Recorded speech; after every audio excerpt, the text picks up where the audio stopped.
रमजान का आगाज कैसे होगा और रमजान का इख्तिताम कैसे होगा। तो जो कमरी महीने हैं आप जानते हैं कि उनका आगाज और उनका इख्तिताम जो होता है वो चांद की रूयत के हिसाब से होता है।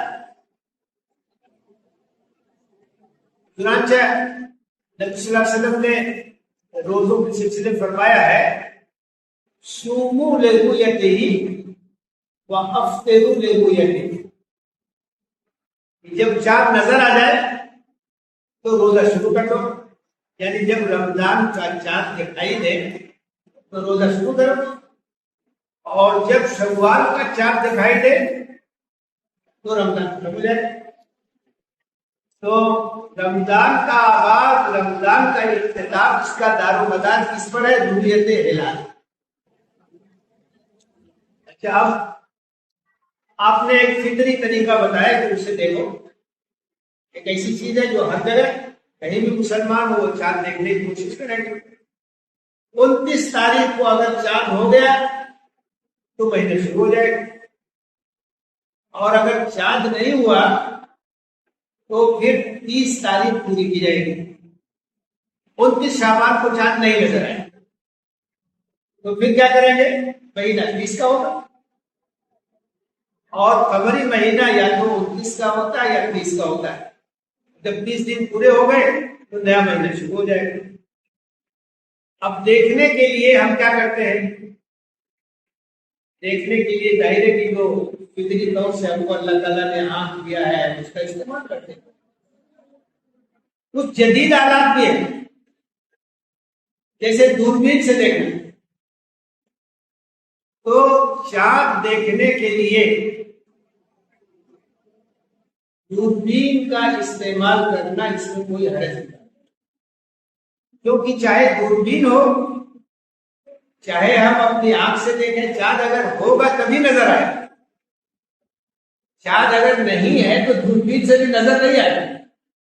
दूरबीन तो सिर्फ ये करती है कि जो चीज मौजूद है उसको दिखा देती है, किसी गैर मौजूद चीज को दूरबीन नहीं दिखाएगी।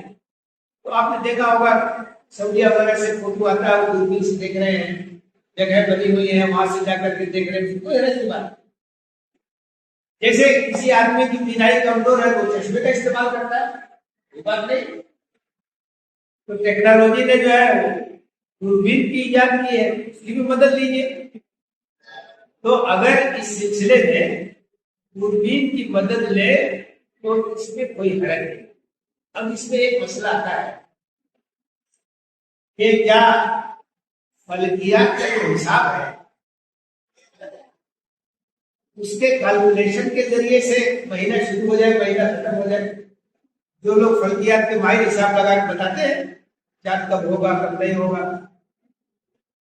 साल भर का कैलेंडर बन जाता है और दिनों कैलेंडर बन जाता है।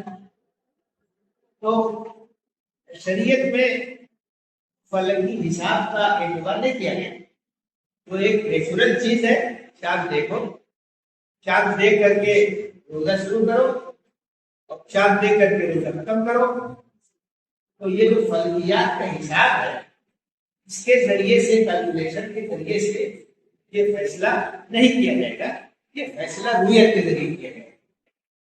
अलबत्ता एक मदद ली जा सकती है हिसाब फलकी के जरिए से, कि अगर माहिरीन फलकियात ये कहते हैं कि फला तारीख को चांद की पैदाइश ही नहीं होगी और उसके बावजूद कोई गवाही देता है कि मैंने चांद देखा, तो यहाँ माहिरीन फलकियात का लिहाज करते हुए उसकी राय नहीं मानी जाएगी, शहादत नहीं मानी जाएगी। हो सकता उसे धोखा हो गया, क्योंकि जब ये चीज साबित हो गई है कि उसकी पैदाइश ही नहीं है चांद की, कैसे नजर आएगा, कैसे दिखाई देगा? अब हिसाब किताब देखिए इतना इम्पोर्टेंट होता है कि कैलकुलेशन करके ये बता दिया जाता है कि चांद का ग्रहण कब लगने वाला है, कब शुरू होगा कब खत्म होगा। पूरे चांद का ग्रहण होगा कि आधे चांद का ग्रहण होगा, कहाँ कहाँ दिखाई देगा, और उसी के मुताबिक सब होता है। सूरज ग्रहण के बारे में अब असल में अल्लाह ताला ने कुरान में कहा है, वशम्सु तजरी लिमुस्तक़र्रिन लहा, चांद के बारे में कहा वल-क़मरु क़द्दरनाहु मनाज़िल हत्ता आदा कल-उर्जूनिल क़दीम, तो एक मुतय्यन रास्ता है, एक रफ्तार है, उससे वो सब चलते हैं।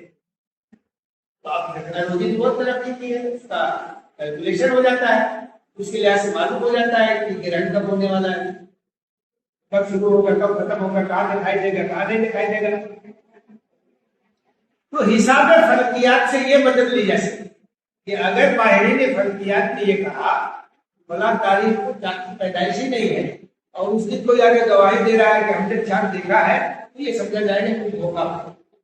और आपने ये देखा होगा जब लोग चांद देखने की कोशिश करते हैं तो कहीं से चमक नजर आ जाती है, वो चांद है, डर नजर आ रहा है, धोखा हो गया। इतनी मदद तो ली जा सकती है, लेकिन ये नहीं कि उसी की बुनियाद पर पूरा कैलेंडर बन जाए और उसी की बुनियाद पर रमजान शुरू हो और उसी की बुनियाद पर ईद हो, ऐसा जो है वो नहीं किया जाए।